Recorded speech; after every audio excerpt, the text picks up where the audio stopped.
આ વિડીયો જોતા પહેલા તમને એક પ્રશ્ન પૂછું, તમે થાકેલા છો કે આળસુ? જો તમે થાકેલા હશો તો થાક ખાઈને ઊભા થઈને કામ ઉપર લાગી જશો, અને જો તમે આળસુ હશો તો તમે બહાનાબાજી કરશો. જે લોકો આળસુ છે તેમના માટે આ વિડીયો છે. વિડીયોના અંત સુધી બનેલા રહેજો. આળસનું મિત્રો ખતરનાક હથિયાર છે. કાલથી કરીશ, કાલથી વાંચવા બેસીશ, કાલથી કસરત કરીશ, કાલથી આ કામ કરીશ, કાલથી તેમ કામ કરીશ. આ જ લોકો બહાનાબાજી કરે છે. અને આળસનો ખતરનાક હથિયાર છે.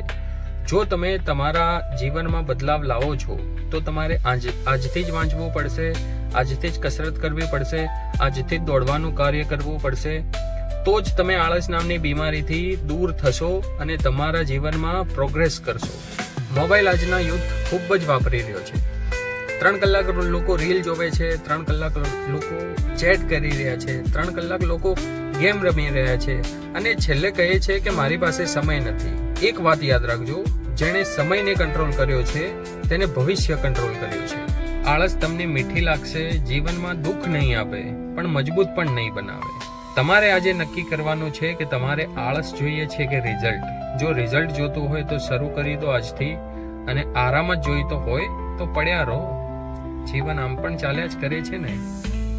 જો મિત્રો આળસથી દૂર થવું હોય તો નાના નાના ટાસ્ક લો, નાના નાના કાર્ય કરો. 10-10 મિનિટના સ્ટેપ બાય સ્ટેપ કામને ડિવાઈડ કરી દો.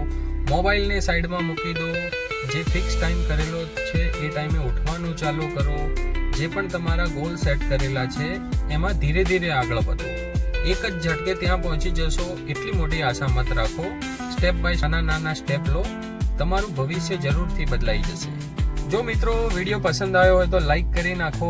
તમે જો બદલાવ ઈચ્છતા હોય તો એક કોમેન્ટ કરી નાખજો, અને ચેનલથી જોડાયેલા રહેવા માંગતા હોય તો સબસ્ક્રાઇબ કરી નાખો. સબસ્ક્રાઇબ કરવામાં આળસ ન કરતા, કેમ કે અહીંયા જીવન બદલવાનું છે.